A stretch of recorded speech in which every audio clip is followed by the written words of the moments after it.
Bismillahirrahmanirrahim. Assalamualaikum warahmatullahi wabarakatuh. Hello my friend. Gimana nih kabarnya? Mudah-mudahan sehat selalu ya. Apabila ada yang kurang sehat atau yang sedang sakit, mudah-mudahan diangkat penyakitnya dan cepat disembuhkan oleh Allah Subhanahu wa taala. Amin ya Allah ya rabbal alamin.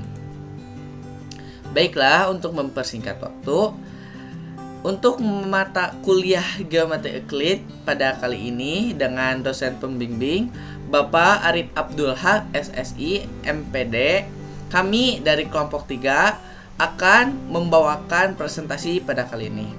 Sebelumnya, presentasi kali ini akan dibawakan dengan saya Muhammad Yafi Jidan dengan NIM 2108105046 dan Nihayatul Husna 2108105055 serta Yura Aulia Sabila dengan NIM 2108105068 akan mempresentasikan. Baiklah, sebelum kita memulai masuk kepada materi presentasi pada kali ini, kita akan menjelaskan tentang pembuktian teorema, bukti langsung dan tidak langsung beserta contoh-contohnya.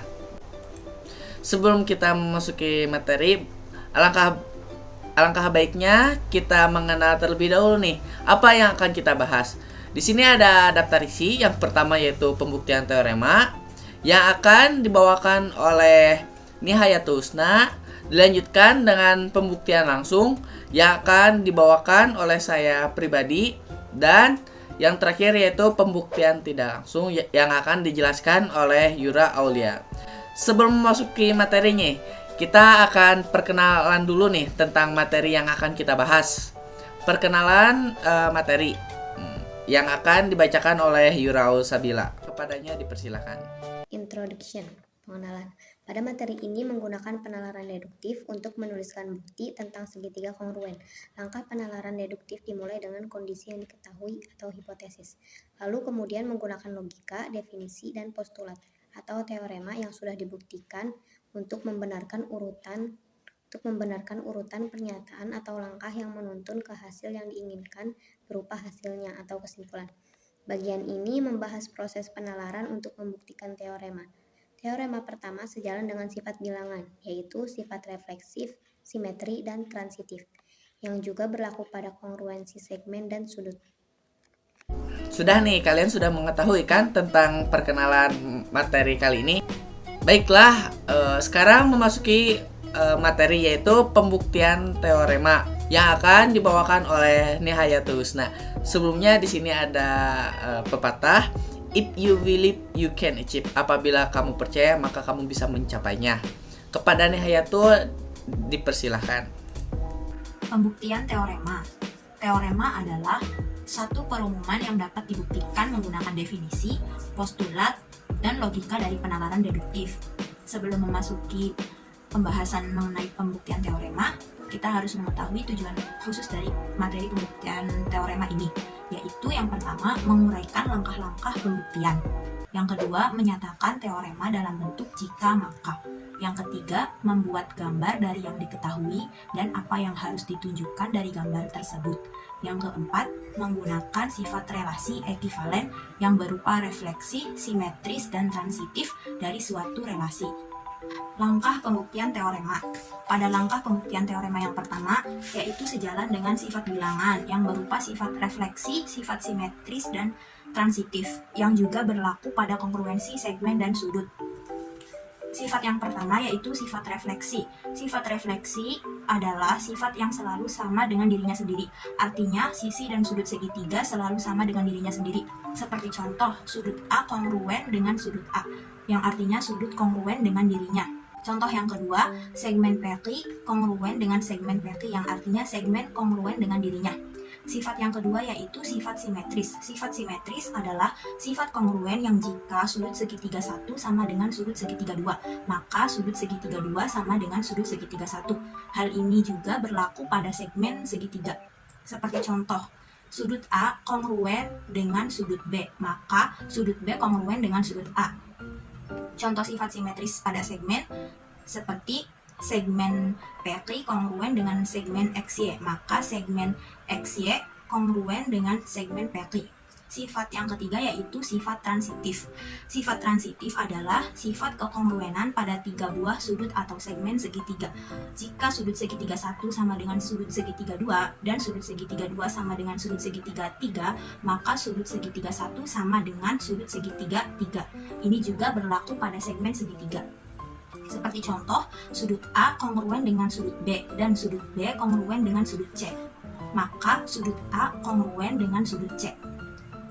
Contoh dari segmen segitiga pada sifat transitif yaitu segmen AB kongruen dengan segmen CD dan segmen CD kongruen dengan segmen EF. Maka segmen AB kongruen dengan segmen EF. 6 langkah pembuktian teorema. Berikut yaitu langkah-langkah untuk membuktikan teorema. Yang pertama, jika teorema tidak dalam bentuk jika maka, tulis kembali dalam bentuk jika maka. Yang kedua, gambar dan beri nama diagram untuk memperlihatkan kondisi atau syarat teorema. Yang ketiga, tulis diketahui dari hipotesis dari pernyataan jika maka. Yang keempat, tulis buktikan dari konklusif dari pernyataan jika maka. Yang kelima, analisis apa yang harus dibuktikan dan pikirkan rencana. Yang keempat, tulis bukti, nyatakan definisi, postulat, atau teorema yang sudah dibuktikan sebagai alasan. Berikut beberapa contoh pembuktian teorema dengan 6 langkah pembuktian sebagai berikut. Jika sudut A kongruen dengan sudut B dan sudut B kongruen dengan sudut C, maka sudut A kongruen dengan sudut C. Bukti. Langkah 1. Karena pernyataan di atas sudah dalam bentuk jika maka tidak perlu diubah, hanya ditulis ulang saja dari pernyataan di atas. Langkah 1, jika sudut A kongruen dengan sudut B dan sudut B kongruen dengan sudut C, maka sudut A kongruen dengan sudut C. Langkah 2, yaitu gambar dan beri nama diagram, seperti gambar yang tertera berikut. Langkah ketiga yaitu menulis diketahui dari hipotesis pernyataan jika maka. Diketahui sudut A kongruen dengan sudut B dan sudut B kongruen dengan sudut C. Langkah 4, buktikan, tulis buktikan dari konklusif pernyataan jika maka. Buktikan sudut A kongruen dengan sudut C. Langkah 5, menulis rencana. Di sini, rencana yang diketahui adalah pernyataan tentang ukuran sudut, maka dapat digunakan sifat transitif dari bilangan. Dan kita tahu bahwa sudut kongruen pengertiannya adalah ukuran yang sama berdasarkan definisi sudut kongruen. Langkah ke-6 yaitu menulis bukti. Di sini bukti berisi dapat berupa pernyataan dan alasan. Dan alasan di sini itu sendiri dapat berisi definisi, postulat, atau teorema yang sudah dibuktikan. Seperti dalam tabel berikut. Pernyataan 1, sudut A kongruen dengan sudut B dengan alasan diketahui. Pernyataan yang kedua, ukuran sudut A kongruen dengan ukuran sudut B, yaitu definisi sudut kongruen. Sudut kongruen adalah sudut yang besarnya sama. Pernyataan yang ketiga, yaitu pernyataan yang sudah diketahui, berupa sudut B kongruen dengan sudut C. Pernyataan yang keempat, ukuran sudut B kongruen dengan ukuran sudut C. Pernyataan yang kelima, ukuran sudut A kongruen dengan ukuran sudut C, dengan alasan sifat transitif bilangan. Dan pernyataan yang keenam, sudut A kongruen dengan sudut C. Maka dari itu pernyataan di atas terbukti benar. Contoh teorema yang kedua yaitu contoh tentang kongruensi segmen. Jika titik A, B, C, dan D pada satu garis, sehingga B titik tengah segmen AC dan C titik tengah segmen BD, maka segmen AB kongruen dengan segmen CD. Bukti, langkah 1 teorema sudah berbentuk jika maka pernyataan di atas tidak perlu diubah. Pada langkah kedua yaitu menggambarkan atau mengilustrasikan seperti gambar yang tertera. Langkah ketiga yaitu menulis diketahui dari hipotesis pernyataan di atas. Diketahui B titik tengah AC dan C titik tengah segmen BD. Langkah 4, menulis buktikan dari konklusif pernyataan jika maka. Buktikan segmen AB kongruen dengan segmen CD. Langkah kelima, rencana interpretasi dari masing-masing pernyataan yang diketahui sebagai kongruensi segmen. Maka kita gunakan fakta bahwa kongruensi segmen memenuhi sifat transitif. Langkah keenam yaitu menulis bukti dalam tabel yang berisi pernyataan dan alasan. pada pernyataan yang pertama dan kedua, yaitu sudah diketahui B titik tengah segmen AC dan C titik tengah segmen BD. Pada pernyataan yang ketiga dan keempat, yaitu sama, definisi titik tengah. Titik tengah adalah titik yang terletak tepat di tengah-tengah dua titik ujung dalam segmen mempunyai tepat satu titik tengah. Pada pernyataan yang ketiga, segmen AB kongruen dengan segmen BC. Pernyataan keempat, segmen BC kongruen dengan segmen CD. Maka dari itu, dengan alasan sifat transitif, maka segmen AB kongruen dengan segmen CD. Maka pernyataan tersebut terbukti benar. Pernyataan teorema selanjutnya yaitu pada segitiga sama kaki, segmen dari titik puncak ke titik tengah sisi di hadapannya membentuk sepasang segitiga kongruen. Pada pernyataan teorema ini cukup rumit untuk diilustrasikan pada langkah penting 1 dan 2, karena pada pernyataan di atas belum ditulis dalam bentuk jika maka. Jadi pada langkah 1 terlebih dahulu ditulis dengan bentuk jika maka. Pada langkah kedua belum diilustrasikan dengan gambar.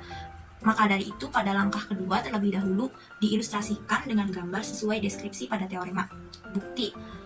Langkah ke-1 yaitu dengan mengubah pernyataan di atas menjadi pernyataan jika maka.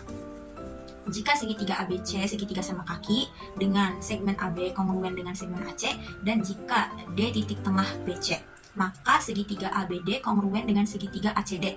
Pada langkah kedua yaitu dengan mengilustrasikan dengan gambar sesuai dengan deskripsi, seperti gambar yang tertera.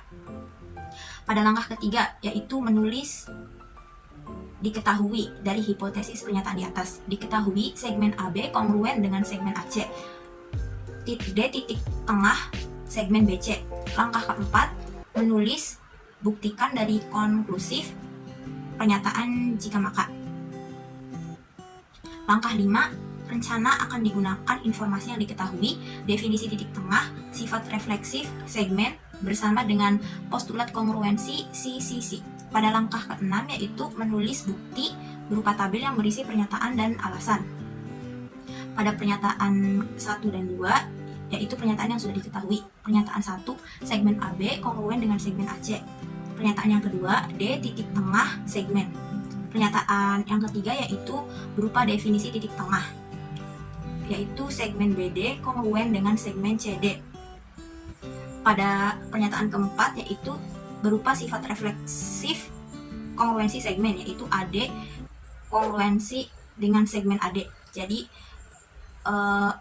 sama dengan dirinya sendiri, segmen yang sama dengan dirinya sendiri.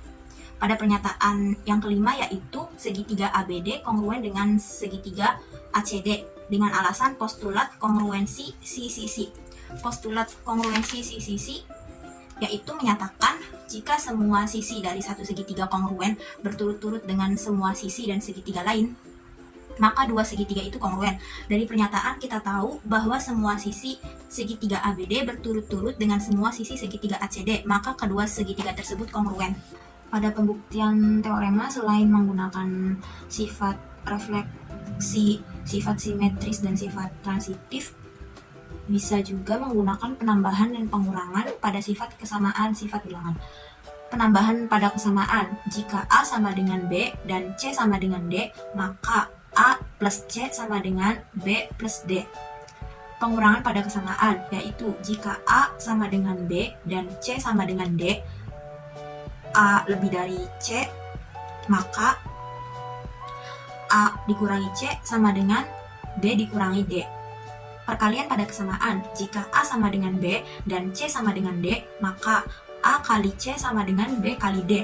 Prinsip substitusi, jika A sama dengan B, maka A dapat diganti oleh B pada kesamaan maupun ketidaksamaan. Salah satu contohnya yaitu pembuktian teorema penambahan sudut. Jika ukuran sudut APB sama dengan ukuran sudut DE, ukuran sudut BPC sama dengan ukuran sudut FIF, PB di antara PA dan PC, dan QE di antara QD dan QF, maka ukuran sudut APC sama dengan ukuran sudut DQF. Pada bukti diketahui ukuran sudut APB sama dengan ukuran sudut DQE, dan ukuran sudut BPC sama dengan ukuran sudut FIF, maka buktikan ukuran sudut APC sama dengan ukuran sudut DQF. Kemudian pada langkah selanjutnya kita mengilustrasikan atau menggambarkan berdasarkan pernyataan yang tertera di atas, seperti pada gambar di bawah ini. Kemudian selanjutnya membuktikan dengan tabel yang berisi pernyataan dan alasan. Pada pernyataan 1 dan 2 merupakan pernyataan yang telah diketahui pada bagian bukti, yaitu ukuran sudut APB sama dengan ukuran sudut DRIE dan ukuran sudut BPC sama dengan ukuran sudut RIF. Pada pernyataan yang ketiga menggunakan sifat penambahan pada persamaan yang berbunyi jika A sama dengan B dan C sama dengan D, maka A plus C sama dengan B plus D. Maka didapat ukuran sudut APB ditambah ukuran sudut BPC sama dengan ukuran sudut DRIE ditambah ukuran sudut RIF. Pada pernyataan yang keempat, yaitu definisi keantaraan sinar.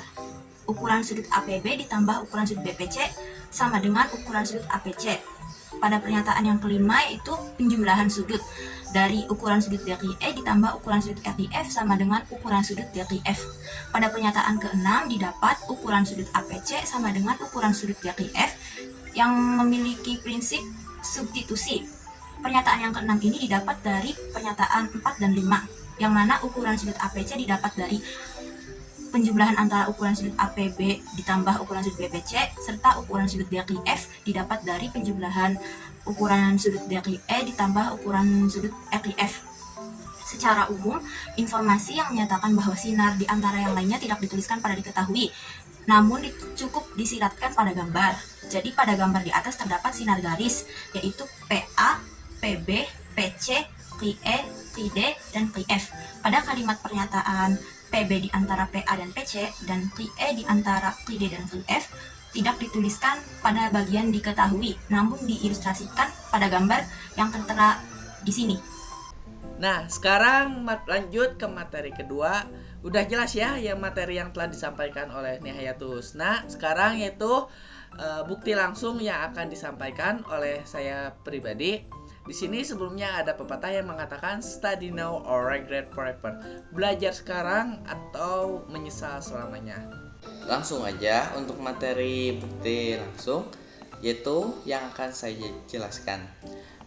Bukti langsung pada kegiatan belajar kedua ini, yaitu setelah pembuktian teorema, yaitu sekarang pembahasan kedua, dibahas bukti langsung yang sebenarnya, yaitu bukti-bukti yang selama ini dibahas merupakan bukti langsung, yaitu menemukan suatu kesimpulan yang diminta bila kondisi teorema diketahui, diolah beserta definisi, postulat, teorema lain dengan logika yang benar.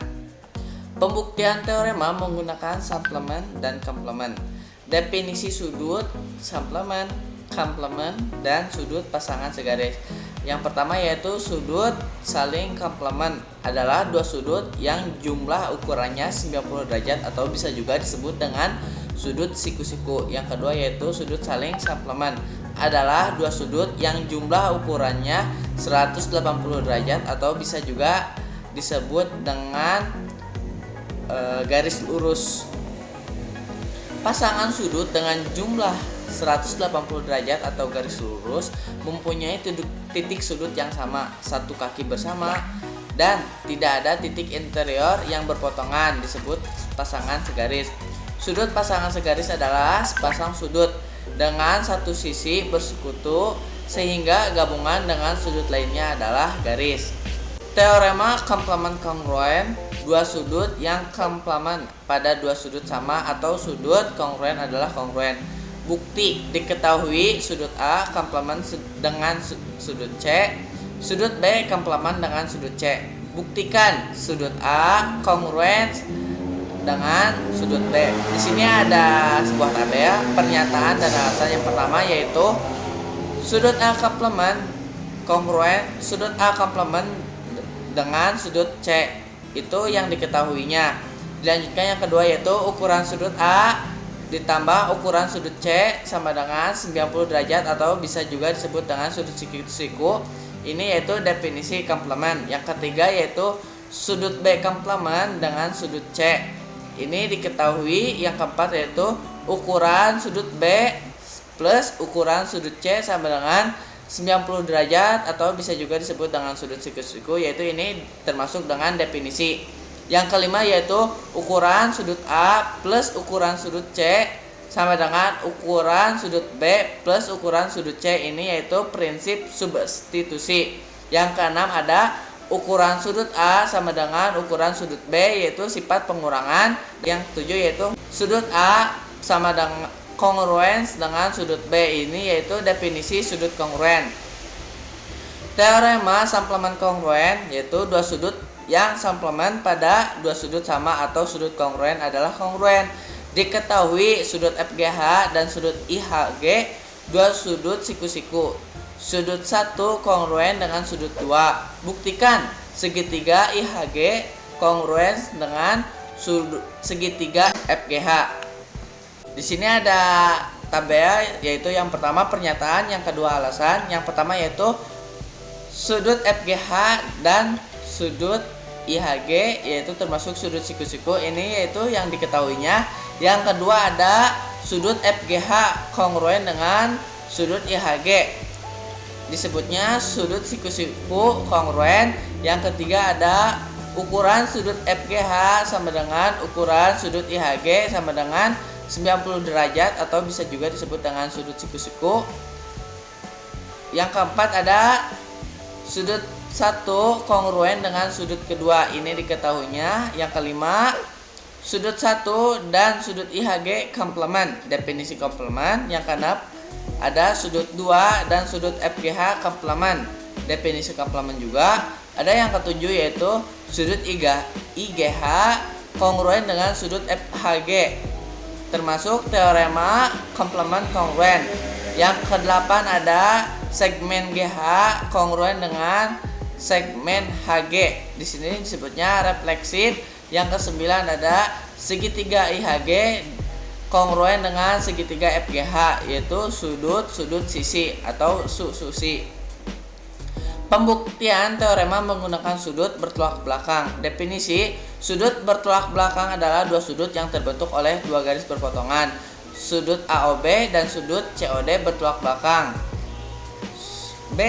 Sudut BC dan sudut AD berpotongan di O. Di sini ada gambar di situ termasuk dengan contohnya yaitu AOB bertolak belakang dengan COD. Di sini juga ada BC bertolak belakang dengan sudut AD.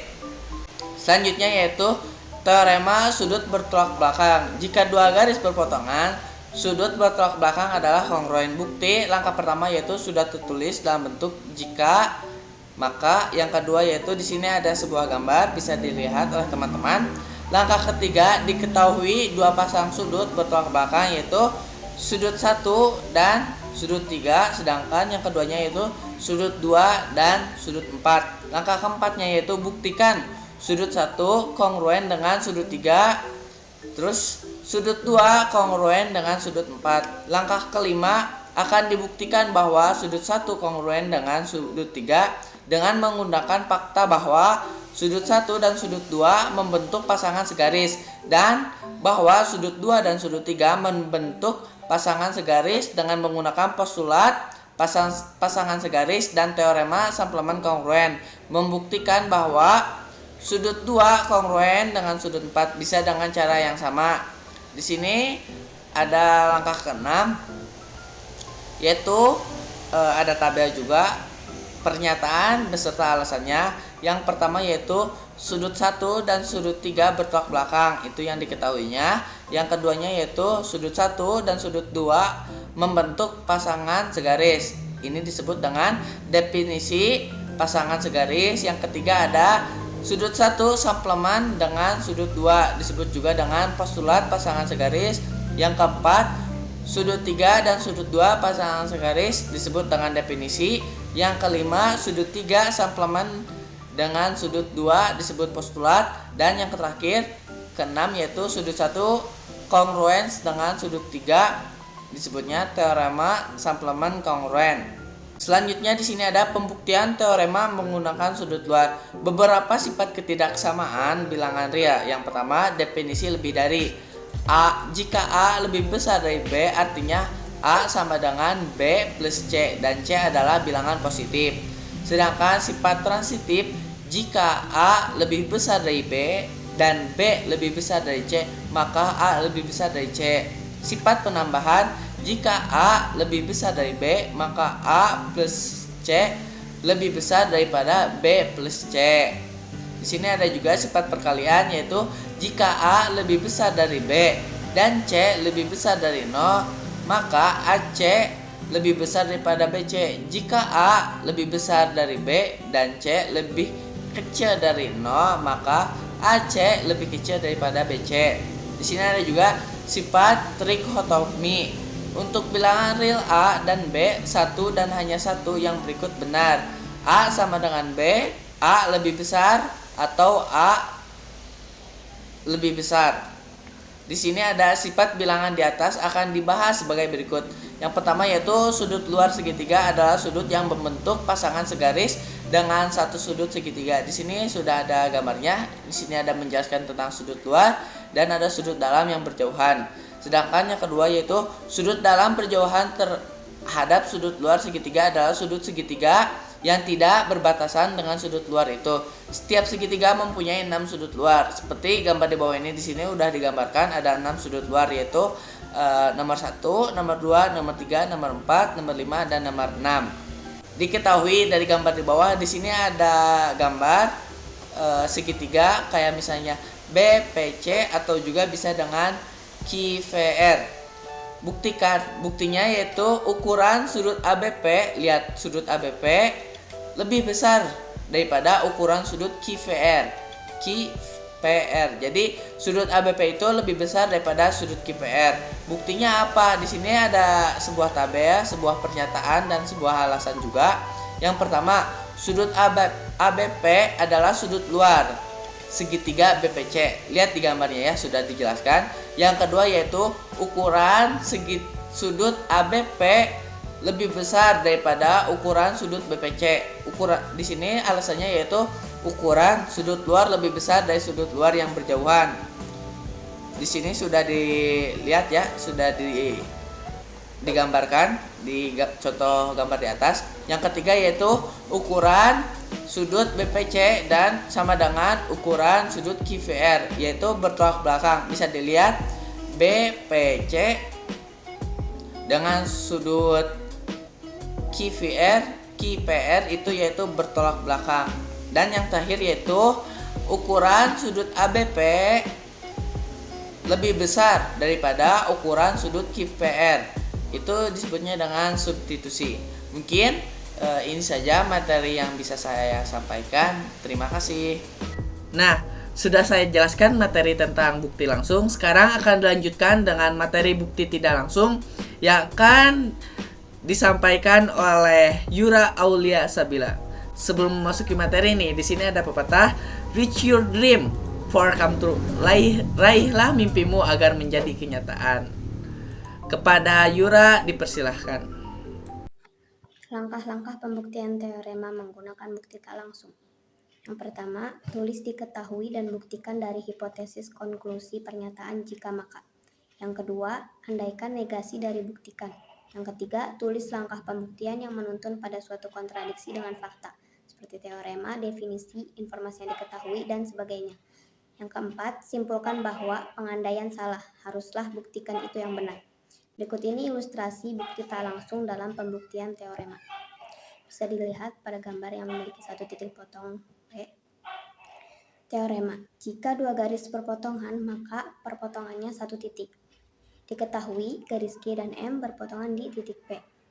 Buktikan, P hanya satu titik perpotongan. Analisis langkah dua bukti tak langsung adalah mengandaikan negasi pernyataan buktikan. Lalu gambar berikutnya, gambar yang memiliki dua titik potong sebagai bentuk negasi dari pernyataan yang diketahui. Negasi dari P hanya satu titik perpotongan adalah P bukan hanya satu titik perpotongan. Artinya ada titik perpotongan kedua, kemudian tunjukkan bahwa mempunyai dua titik potong menuntun pada satu kontradiksi dengan satu postulat. Ilustrasinya tertera seperti pada gambar. Langkah pertama, andaikan P bukan hanya satu titik perpotongan antara garis Q dan M. Alasan pengandaian bukti tak langsung. Langkah kedua, sebut titik perpotongan lain dengan ki. Pernyataan ulang dari 1. Alasan pernyataan ulang dari 1. G memuat P dan Q, M memuat P dan Q. Alasan gabungan 1 dan 2. P dan Q dimuat pada 2 garis, kontradiksi dengan postulat titik garis. Alasan pernyataan ulang dari 3. Langkah 3, jadi P adalah hanya satu titik perpotongan G dan M. Alasan logika buktikan langsung. Baiklah teman-teman, materi demi materi telah kita sampaikan dari mulai Nihayatul Husna, dilanjutkan oleh saya pribadi Muhammad Jafri Jilan, dan diakhiri dengan Yura Aulia Sabila. Terima kasih buat kalian para pembaca. Apabila kita mempunyai kesalahan, mohon maaf, dan apabila ada kelebihan itu hanya datangnya dari Allah Subhanahu wa Ta'ala. Jika kalian mempunyai pertanyaan, silahkan kalian kontak ke kita. Apabila ada saran dan kritik, itu juga silahkan ke kita agar kita menjadi lebih baik lagi, karena tidak ada yang sempurna di dunia ini. Terima kasih semuanya. Akhirul kalam. Wassalamualaikum warahmatullahi wabarakatuh. Take care of your health and always be healthy. Dadah, sampai jumpa. Terima kasih.